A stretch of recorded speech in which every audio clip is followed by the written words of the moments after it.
Hi, everyone. Hi. Hi. Aw. Nice to see you all here. So glad this is being recorded. Well, of course, I'm welcoming you all here, dearly beloveds of David. And I'm welcoming Gloria here, and David's wife of a million years. I'm sure you all knew her. I don't think it really is a million, but it's something like that. It's really close. And his children are not here, but will be watching the video. Karis and her husband, Eaton, and daughter May, son Calvin and his wife Belle, and their son Nico, as well as siblings, Lois, Ruth, Wally, Roxy, Becky, Barbara, and Beverly and their families to this memorial in his beloved Mexico home.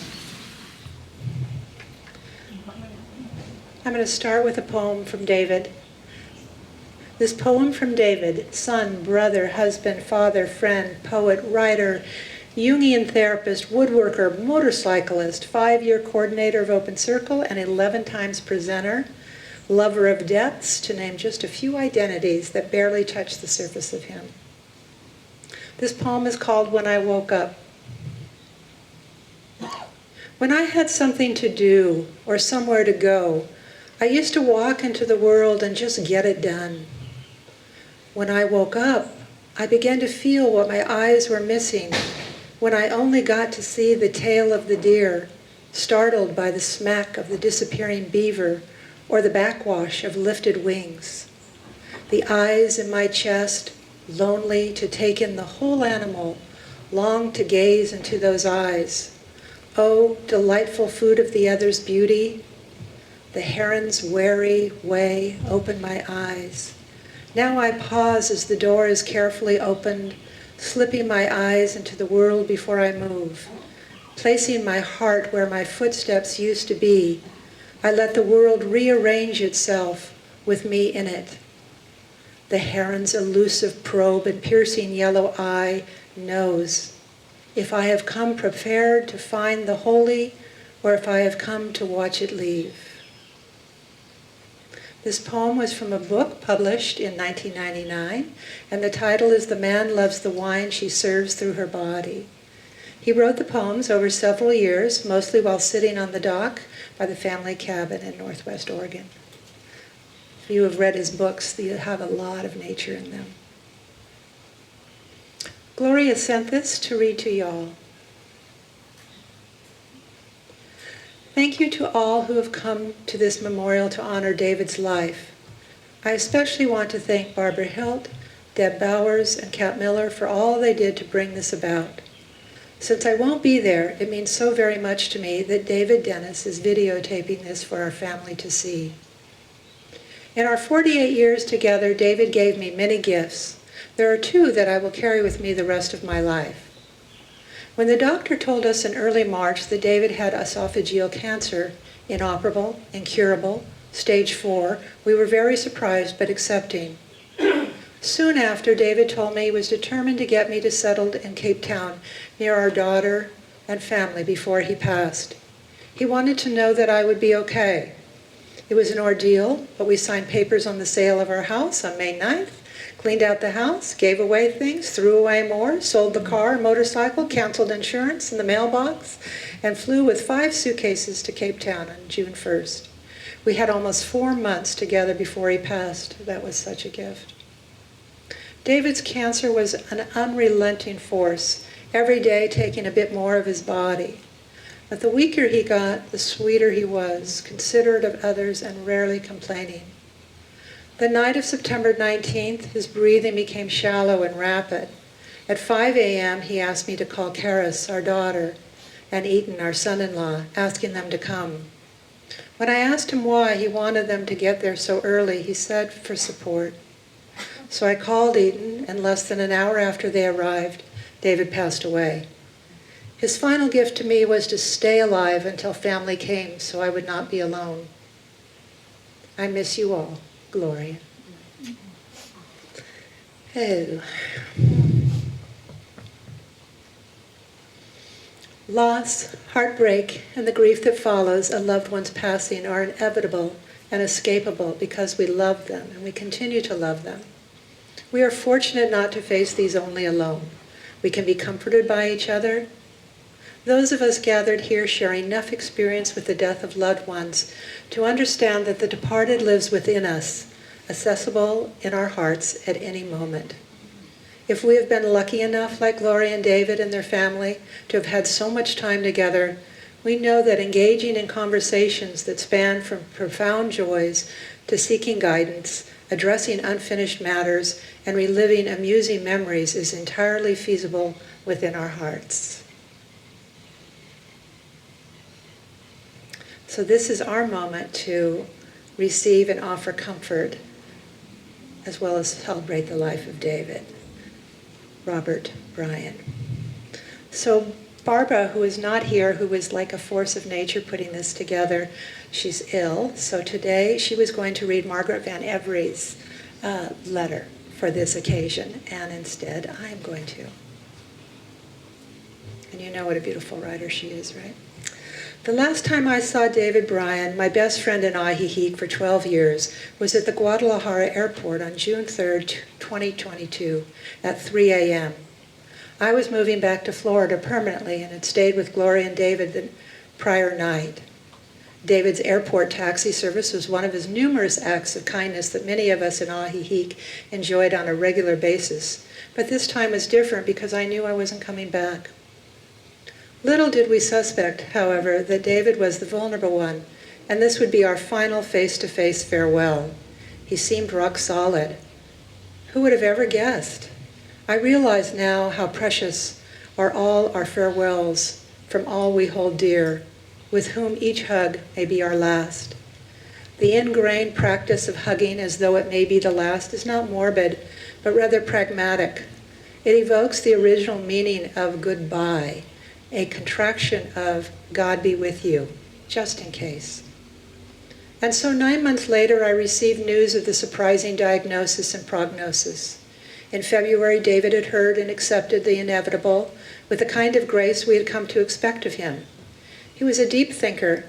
He did not fight the diagnosis, but rather sought palliative surgery and care to relieve the pain, not to excise the source of it, which by now was beyond containment.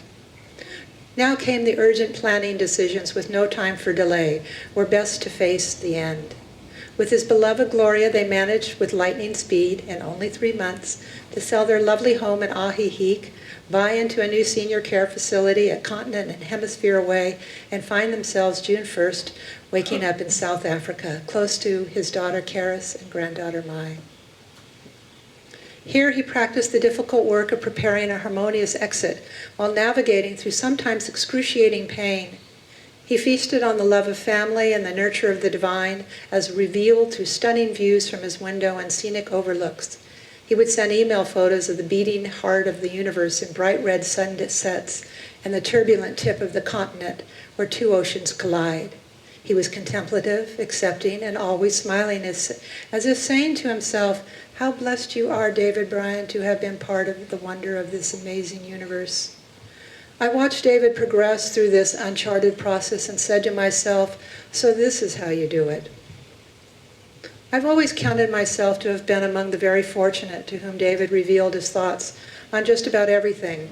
We often took sunrise walks in the Chula Vista Norte to discuss plans for Open Circle, which he completely steered for some 5 years. During those walks, we shared our love of poetry, and he invited me to edit his book on a motorcycle misadventure in the Copper Canyon. Oh, and there were special times when he played his didgeridoo while I improvised on my violin. David was a seer who was always in awe as well as in dread of the special powers he had been given. I loved and respected him for this.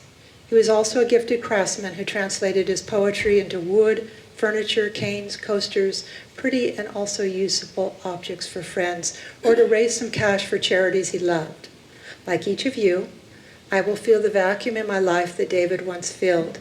He taught me so much about life and how to live it, and then how to bow out when my time comes. His was truly a life to celebrate. Margaret Van Every. John, you want to come up?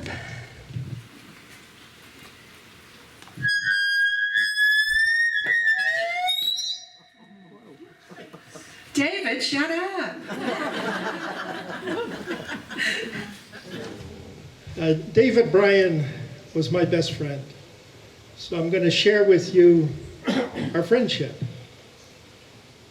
Like many people, I first became aware of David Bryen at Open Circle. And I soon learned there were many layers to David Bryen. In 2016, I started a book club, the Ajijic Book Club, focused on nonfiction, and I was looking for local writers that wrote books. And I knew that David Bryen wrote Riding Off the Edge of the Map on the table here. And that was the second book selected by the Ajijic Book Club. And David, of course, was in attendance. And when I read the book, there was a sentence here or there, a paragraph here or there, where I got some insight that the person who wrote this book was more than just a motorcycle dude looking for adventure in the Copper Canyon. There were little hints of the depth. So I began talking to David, looking into those depths, and that's how our friendship began. It evolved to the point where we would get together at Pronzo. We would just sit and talk, 90 minutes, 2 hours sometimes. And David Bryen is not so good at small talk. Neither am I, so we're kind of a couple of misfits who found each other. Those conversations with him were some of the most meaningful conversations I've had in my retirement at Ajijic. The pandemic interrupted our little visits together at Pronzo, but we both soon took to Zoom, and we stayed connected on Zoom until we could feel safe back at Pronzo. I thought the pandemic was the perfect opportunity for David to do what I wanted him to do. I said, David, write some of these things that you're talking about. And if you've ever tried to tell David Bryen what to do, you know that he's going to do whatever he feels like doing. And I wanted him to write during the pandemic. He wanted to be at his bench, his workbench, making things out of wood. He did share some of his unfinished writing, which I hope in due course to share publicly as well. But his attitude was interesting and remarkable. I wanted him to finish a book, and David just didn't have the ego that made him want to do that. He didn't need to write that third book, it would have been. He was content. And he also realized, just like his writing was incomplete, his life was incomplete, always would be, and he was at peace with that. So my bugging him to write didn't get anywhere. But I will share. In our last meeting, I was at his home because he could no longer make it to Pronzo, and he gave me some of his writing. He shared that with me. I also have some of his unfinished writing in email attachments. So we'll try to make sense of that and share that in due course. The book he never finished. The title is 7 Petals of the Road, Capacities of the Maturing Soul. And I think he might have given a speech along these lines. I think some of what I have might have actually been text for that speech, but I'm just going to read the words that could have been chapter titles. The 7 Petals of the Rose, Capacities of the Maturing Soul. Deify the Longing. Court Solitude. Celebrate Darkness. Embrace Perplexity. Detach from Detachment. That's David Bryen. Find the Friend. And we found each other, and we had a very, very good friendship. And live in the still point of being. So I miss my friend. I miss those times when we would eat fries and have a cappuccino because our wives weren't with us. We didn't have to worry about eating healthy. So I'm a little bit disappointed in the size of the crowd. I expected more people, but we fade away. And I think David understood that and is accepting of that. I'm going to do my best so that he doesn't fade away. I have a website. I will, over time, probably a year from now, put some of his writings on that website, let some people know the link, and I'm going to do my best, do my very best, that my good friend David Bryen doesn't completely fade away, but that we will remember him for the rest of our lives. Oh, yeah.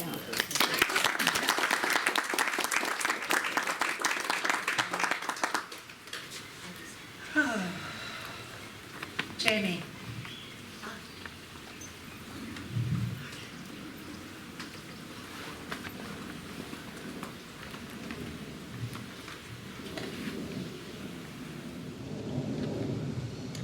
David Bryen helped build 2 Bravo theaters. First, I want you to picture something. Let's say you imagine about 10 retired men getting together in one place, and they all think they know pretty much everything about pretty much everything. And you ask them to build something, a big something. These are not shy men, and they all have strong opinions. But among them is one who very calmly and thoughtfully gets the job done. That was David. As one of his fellow volunteer builders said, David was the calm in the center of the room. Those who worked with him and loved his commitment to making things right, impeccable even, and his patient problem solving when anything went wrong. David and a few of those essential volunteers came together twice to build the Bravo Theater for this community. The first time around, it took about a month to build and was a theater space that was cherished by actors, by the audience, and by me. It was an old, rundown building, and a set of double doors had to be built between 2 rooms through a very old and crumbly wall. And as if that weren't enough, the doors were side by side, and they had to work perfectly. They were the entrance and exit for pretty much everything.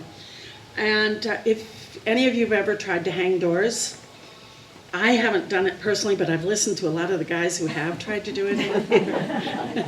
And there's a lot of grumbling and some cussing. Well, David took on that task, and it was huge. And he did it impeccably. He did it without complaining. It took him about 3 tries, as I was told, but he finally got there, and it was perfect. Anyway, let me see where I am. David did it well and always did it well. And not many people, volunteers especially, would have stayed and kept at it and kept at it and kept at it until it was done with such precision. And a word that I would not normally use about construction, but elegance. David was elegant in everything he did. So the day that theater had to be torn down, I was there, and David was the first volunteer who arrived, and I was a mess. It had been a tough couple of months. The cartel now owned the building, and that hadn't been easy to extract myself from. Ask me later. And I had had a car accident, a pretty bad one, about a month before, so I was a mess. And David was the first one there, and I felt very strongly that I should be the first one to tear something down that had been so lovingly built. And he supported me through that, made me feel good about it, and helped me with his calm and understanding and a bit of philosophy about such an important ending. When the second Bravo was built, it took almost a full year. And once again, David was there. In fact, he was there pretty much from the beginning, almost through the very end of the project. And after building this project, this theater, for a year, and having 6 months of theater, the pandemic hit. It was a very tough time, and I thought again and again and again about whether or not I could maintain this. It wasn't an easy thing to do. But every time I thought about the real possibility that it would have to close, I would think about David. I would think about Rob. I would think about Alan. I would think about the people who had given this gift, not just to me, but to the community. And every time it seemed there was no choice, I knew I had a choice and I had to stick with it. So I hope that David realized he's left gifts from his writing, his beautiful woodworking, and he's left a beautiful building that creates art and creates value, not just for me, but for the whole community. And Gloria, I just want to say to you, thanks for lending him. Thanks.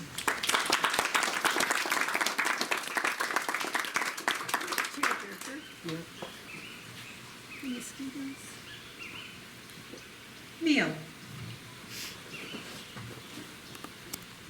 There'll also be an opportunity for those of you who want to share too.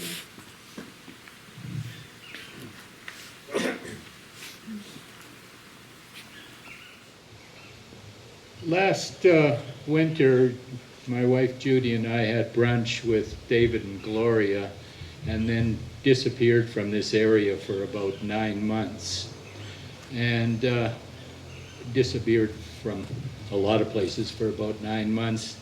And when we returned not that long ago, we had no idea that David had been ill, that he had moved, that he had passed away. In fact, we were here a little while. We had discussed getting hold of them and trying to get out for dinner or lunch or brunch or something. And I go for morning walks every morning along the Libramiento. I was always keeping an eye out for his motorcycle because he always used to go by and beep his horn or stop and chat for a while. And anyway, we found out, and none of those things were to be. I met David shortly after he came to Ajijic. I was sitting in a now closed coffee shop working, and as I left, there was a man sitting out in the yard also working on his laptop, and he looked up and said, "Are you a writer? And what are you writing?" And I said, "Yeah, I am. And who are you? And why did you come to Ajijic? And are you writing?" And that was the start. We communicated and got to meet each other many, many times. One of the favorite places where I'd meet David was Black Coffee. I used to sit inside and write. It's air conditioned. And David, I'd look up, he'd be outside on the deck. We'd wave. Nobody interrupted the other until somebody stood up to leave. And then it would be another coffee and an hour of conversation.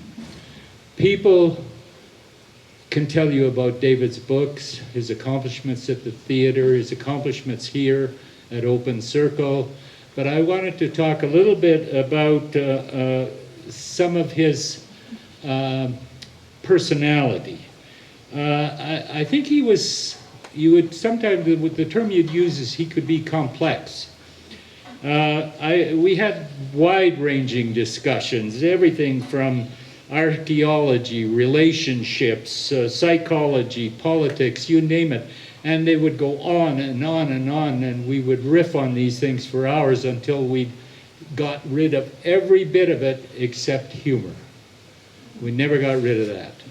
And that's why I like David. He could laugh at almost anything once you stripped away the rest of it. We once joked that we shared a love of conversation, we shared a love of reading, we shared a love of writing, but we also shared one other thing. Our birthdays are on the same day. And we joked, and that happens to be June 6th, which is D-Day. And so we said we should celebrate D-Day. And I thought about it for a minute, and I told David that Eisenhower and Churchill had actually chosen my third birthday to invade France, whereas seeing as he was born later, his was simply an anniversary. So.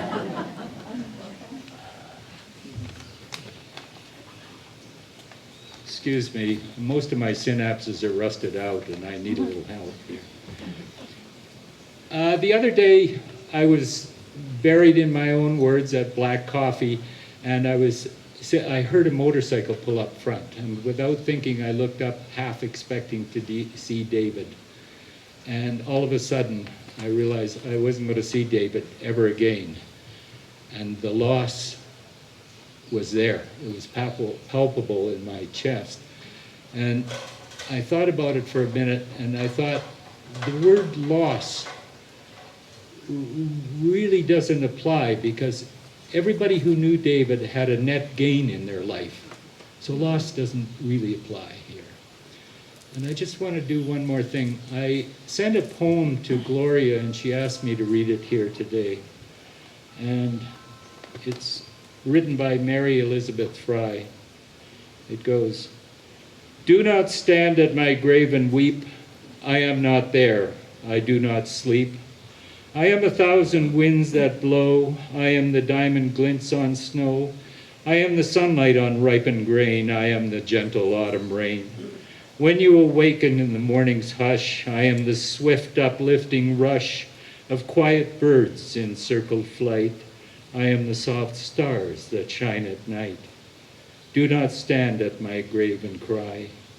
I am not there. I did not die."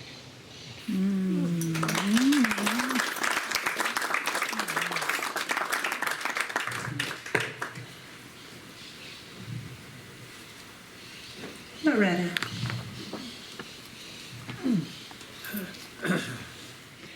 We met, David and Gloria and I, David and I, during my first month-long visit to Ajijic in 2012. It's when I discovered Open Circle, and he was volunteering in the writers group where he was reading chapters from his book, Riding Off the Edge of the Map. It was about a motorcycle trip that he wrote on Amazon, integrates his lifelong zeal for motorcycle riding and his passionate commitment to the life of the soul. The next year, Gloria and David invited me out to dinner, and it didn't take long to understand that he was incapable of making small talk or short talk.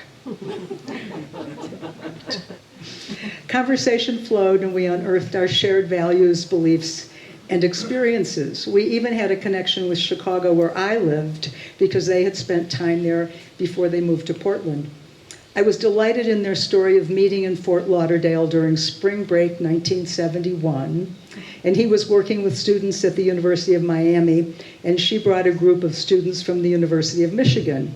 They stayed up that first night talking until 4 a.m., and then Gloria had to get on the bus and return to Michigan. After a 4-year-long, long-distance relationship, they married in 1975. We talked more about his longing for the soul and God, and of course death, but not until 4 a.m. Our friendship grew, and I hired David as a therapist to work through my writer's block. He was so skillful that he guided me straight to my fears. He opened doors and escorted me across the threshold into awareness in only a few sessions. I began to write again. After surviving 2 strokes, mortality became David's therapist. He was grateful to be alive, recovering, and hopeful for more time with vitality. And he continued his search into the soul, though his body had other plans. When a person hears the word cancer from a doctor, the mind closes. David's opened. Sticky paper. In his 11th Open Circle presentation last January, which no one knew would be his last, he spoke with passion about the longing of the soul. He spoke about the yearning for, quote, the fulfillment of our deepest human longings that can lift the veil that shrouds our truest desires. Their desire to move to South Africa was the manifestation of that presentation and his constant search to satisfy his soul's yearning. They arrived with hearts full of love into the arms of Karis, Eitan, and May to an apartment full of boxes, hospice on call, and suitcases full of treasures and memories. In the weeks that followed, and the long days with Calvin, Bell, Nico, and all of us keeping vigil from near and far, David explored his soul more deeply. He cultivated grace and gratitude up to the very moment that he was able to lift that veil and write off the map on his last great adventure to his truest desire to go home to the source. I'm pretty convinced that when we listen to the wind, that we can hear the sound of his engine roaring.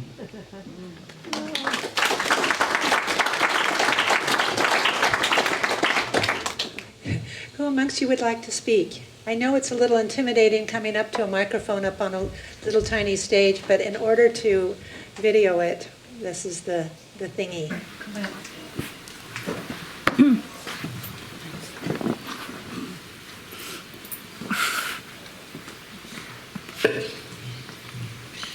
I first met David and Gloria at Naked Stage, which was the predecessor to Bear Stage. And I used to do the tickets as they came in. And they were always so cheerful and helpful and very welcoming, because I was new back in 2010 to Ajijic. And I always remembered them. And then later on, when I became more involved at Lakeside Little Theater, of course, I knew David because he was a key person on our construction crew. And he did that right up until he had a stroke and couldn't do it anymore. And everybody missed him. And then another time that he was really, really helpful to me was because he'd done all of the Open Circle emails on MailChimp. He taught me how to use that so that I could do the same for LLT. And another memory that I have was when he had published his book. There was a reading, it was some little cafe over in San Antonio, and I was so impressed by it. I thought, wow, I was moved by his words. I went out and I bought copies on Amazon for various friends, and I just think he was such a kind person, and he'll always be remembered. And I must say that, there's so many couples that don't last a long time, but Gloria and David did. And I think I was a little jealous that they were so happy, but I'm really glad they were. Okay, so he will be missed by all who knew him.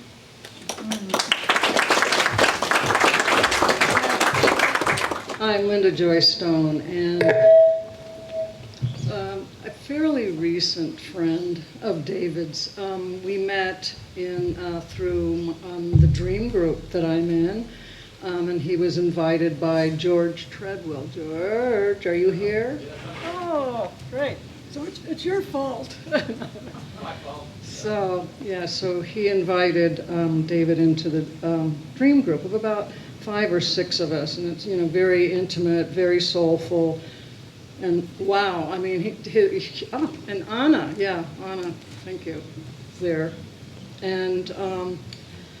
So he brings in his big presence and his ability to sort of show all, release all from a very deep space, which is a place where I find very sort of important, that kind of intimacy, that if you can find that with other people. And then, so we had brief time in the Dream group, and then he came to see me as an acupuncturist for some of the pain he was having, not knowing what was causing the pain. I mean, everybody has, pain in the back and blah, blah, blah. So we work with that, but we had this intimate space of just sharing information and whatever before he got the diagnosis. And then fast forward to ending up in Cape Town, which was sort of an amazing feat of being able to get there so quickly.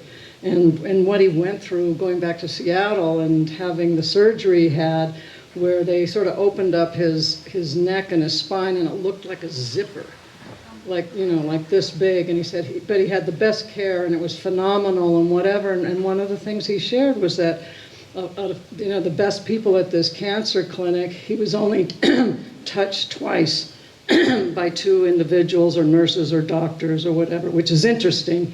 compared to maybe the touch and intimacy we can have with doctors here. But that is an aside. So we kept in touch through email, through sharing dreams, and this was about in August, and sort of sharing how, it's like, oh, wish we had known each other sooner, and and so forth, and like comparing it like consciousness rhizomes. He had a really good way with words, and so I responded, I'm so grateful and honored to have the soul connection with you from a past life, karma, brief, eternal. In finite material earth life, we all have limited energy and limited time in which to respond, express, all yang, Herculean, Mars, Aries, masculine active energy. However, it's yin time, baby, after the age of 60, okay, maybe 70 if you're lucky, when it's time to settle into being mode, found in the dream time, nature, and the universal mind. Maybe that's why I play in the Akashic field, and Alex, my husband, sits in the dark for hours at night seeking quiet information, or just quiet, in Alex's case, from beyond within, the limitless mysterium. He responds, "It is mostly that I live in this layer between awake and asleep, which I have come to refer to in my language of my bardo stage, bardo. I find he was very funny, and he could be very irreverent, which is another important part of his personality, right? I find myself very easily falling into sleep, and this is in August, so he's doing the dance. I find myself very easily falling into sleep, and then I experienced a sort of dream-like reality, where I'm having a dream or an experience that somehow will often be like sleep talking or dream walking. I can't often bring that reality or that dream or that experience of sleepwalking forward to describe what the dream was. It's just that it's a layer of background noise, I guess, to experience other parts of the brain's functioning. It isn't necessary for consciousness.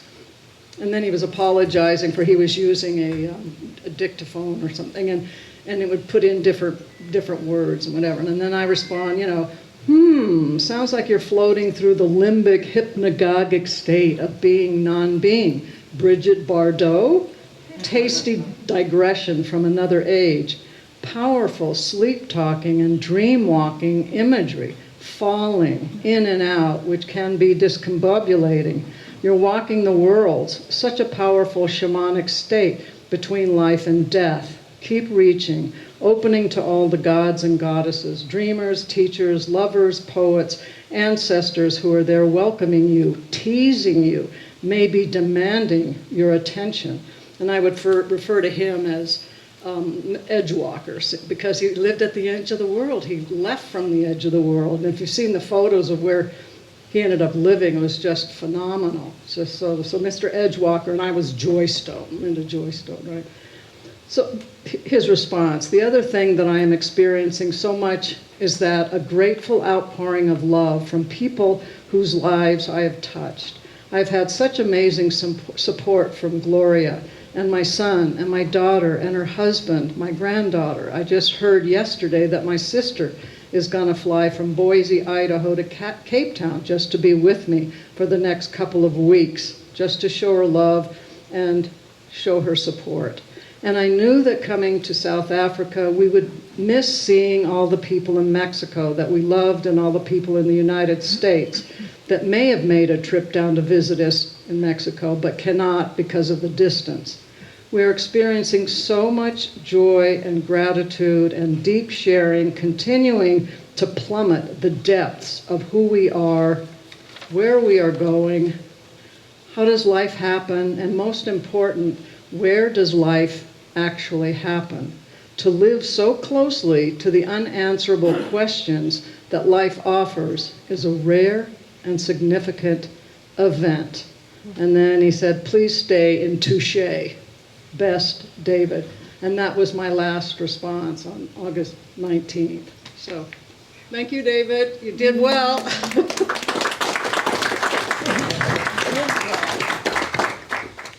So I met David at Open Circle. I used to do the 1-minute meditative moments. And usually I would share a poem. And one time after the end of Open Circle, David came up to me and he said, William Stafford is like one of my most important poets that I've ever known, and I've never heard this poem before. So, let's talk poetry, David. So I have 2 poems to share with you. One is the poem that started our friendship, and I want to share that. And then one's a poem really more for all of us to share. So this one is the one that, how I met David, Smoke Signals. There are people on a parallel way. We do not see them often, or even think of them often, but it is precious to us that they are sharing the world. Something about how they have accepted their lives, or how the sunlight happens to them, helps us to hold the strange, enigmatic days in line for our own living. It is important that these people know this recognition, but it is also important that no purpose or obligation related to this be intruded into their lives. Here is a smoke signal, unmistakable but unintrusive. We are following what comes, going through the world, knowing each other, and building our little fires.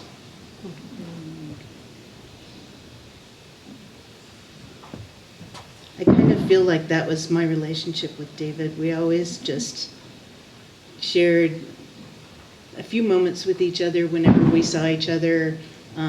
He invited me over, and we'd talk poetry and different experiences in our lives, and we'd share some email correspondence. And I just really appreciated the depth of his soul and his desire to share. So this is actually for us, Everything is beautiful, and I am so sad. This is how the heart makes a duet of wonder and grief. The light spraying through the lace of the fern is as delicate as the fibers of memory forming their web around the knot in my throat. The breeze makes the birds move from branch to branch as this ache makes me look for those I've lost in the next room, in the next song, and in the laugh of the next stranger. In the very center, under it all, what we have that no one can take away and all that we've lost face each other. It is there that I'm adrift, feeling punctured by a holiness that exists inside everything. I am so sad, and everything is beautiful.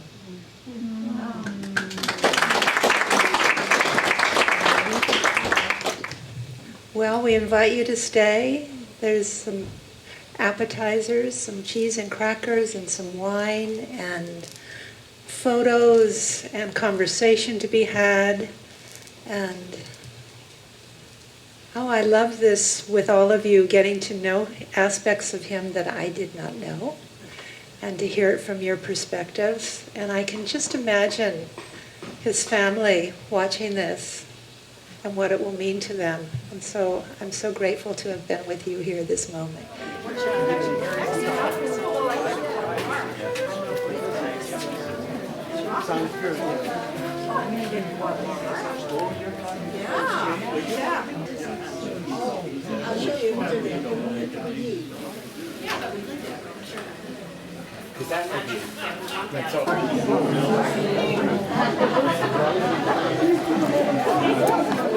Hi, Gloria. I love you. David is my best friend. Everybody here says the same thing. David is my best friend. That's the kind of guy he was. I love you. This is something that was written by my husband, Alan Bowers, and he asked me to read this. For a long time, David Bryen was one of my best friends. Many of you have felt that very same way. That's a tribute to who he was. David was a teacher, shaman, a counselor. He shared his life with us and reminded us in the process how to be gentle but still strong, how to take chances but be careful, how to plan but still dream, how to be curious and not judgmental. David was an avid motorcycle rider. He rode his bike the way he lived, sometimes seeking out danger, controlling his fear, discovering beauty, finding peace. He approached treacherous curves by leaning in, powering out, and smoothing out the corner by going outside, inside, outside, the path of least resistance, and a rider's mantra. He sometimes fell, and learned from the experience. He then became determined to share his experience so others might learn with less pain. We will all miss him, and if you didn't ever get to know him, well, I'm sorry for your loss. I would like to add to that we grieve the loss of my friend Gloria as well, who is safe and sound with her family, and that's what's important. But we miss you very much, both of